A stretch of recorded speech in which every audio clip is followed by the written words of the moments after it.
away, listening to that automatically brought back memories of my grandfather. Right. Because I think we all experienced death and life challenges and losing someone that we really truly loved. Yeah. With this particular song, I think that people will walk away thinking I'm not alone. Right. How about yourself? Do you think, was that your reason of writing that song? Because of the fact that you felt the pain and you wanted someone else to know that you're not alone in your sorrow?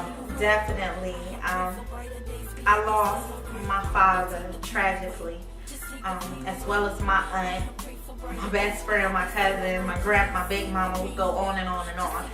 And I don't deal with death too well.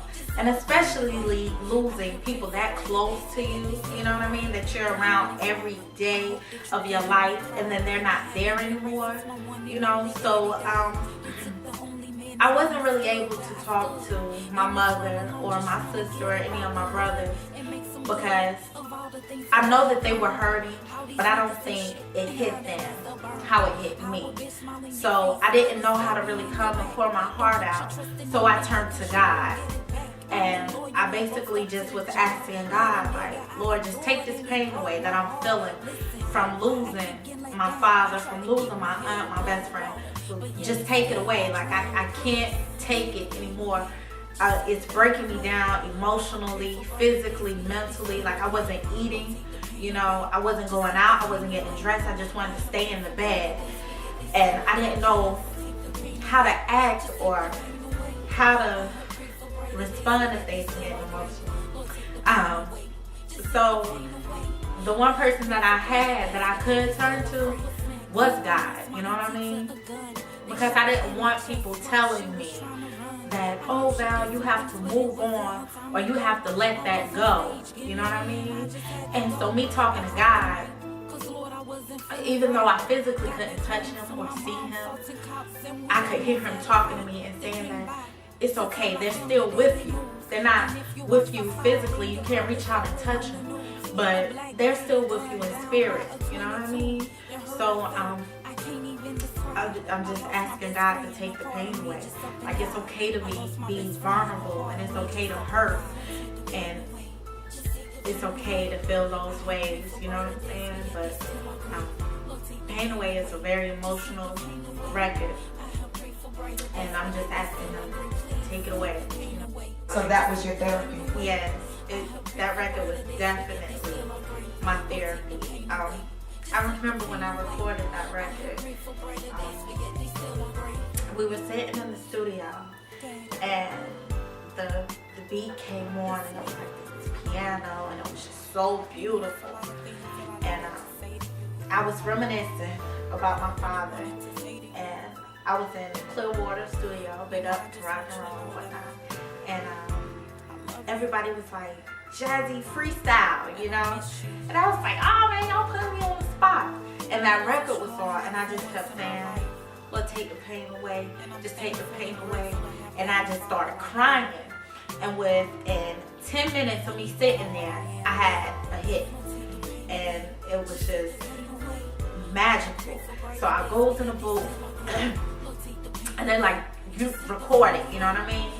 So I got my little sidekick and I'm punching everything in, runs in the booth, and I record that record and I walk out of the studio and everybody is just bawling, like with this blank look on their face, crying, and I'm like, is everybody okay? You know? And they just was like, dog, you know, everybody's like, I'm thinking about when I lost, you know, my cousin, when I lost this, when I lost that. So many young kids and even adults are gonna relate to that. So it was definitely therapy for me, and hopefully it'll be therapy for someone else that has went through the same things that I went through.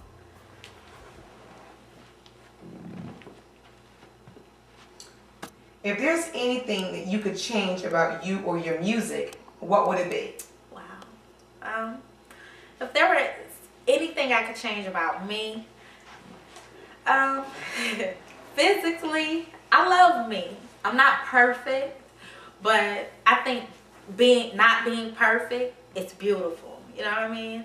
Like the women that they have in these magazines that they portray to be so perfect, That's not beautiful to me. So I think not being perfect is pretty. So physically, I wouldn't change anything. I love what God has made me to be. So no plastic surgery for me. But I would change just feeling like the world is on my shoulders, is on my back. In my family and in my life, everyone calls me. You know, when they have a problem, everybody is ringing my phone, which is fine because I'm all ears, and I'd rather you call me and vent to me about anything that you're going through versus you going out there and you drinking or you getting high or you doing something else. So if I would change something, I would change, I would want to be able to have people that I could go to and that I could call and say, hey, I had a bad day today. I need to really just talk to you about this.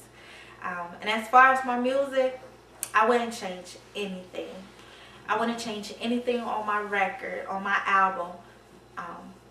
I'm giving you everything. I'm giving you all of me. Like I said before, when I'm talking about drugs, money, sex, death, life, you getting pieces of everything. You get club music, you getting reality music, you getting grown and sexy music, and you're getting heartfelt music. You're getting the real and the best of Jazzy V as an artist and as an individual, as a human being. There are many rap artists that don't have creative control over their music at all. How much creative control do you have over your first album? Wow, over my first album, I had all creative control over this album. And some of the reasons why I had all that creative control is, one, I don't let no one write for me. You know, I've had a lot of people say, you know, I got something I wrote for you. I'm good. You know what I mean? I write everything on my own. I went out and found my own producers. I found my own studios that I wanted to record in, my own engineers that I wanted to work with. So it was nobody telling me, here, you're going to rap this and you're going to work with this person. You're going to work with that person. I decided who I was going to work with and where I was going to record and what I was going to write about. And last but certainly not least, I'm releasing this album through my entertainment company, which is Major Big Entertainment. So I'm the boss. I'm the CEO. You know what I mean? So at the end of the day, I get to say this is going to be on there and this is not going to be on there. No one else. But I do listen to the public and have listening parties and let them decide, you know, should this be on the first one or should this go on the second one? Should this be on a mixtape? You know what I mean? Because you always want to have your fans and just real people and just the public, you know, interest and their point of view on what they like to hear. This young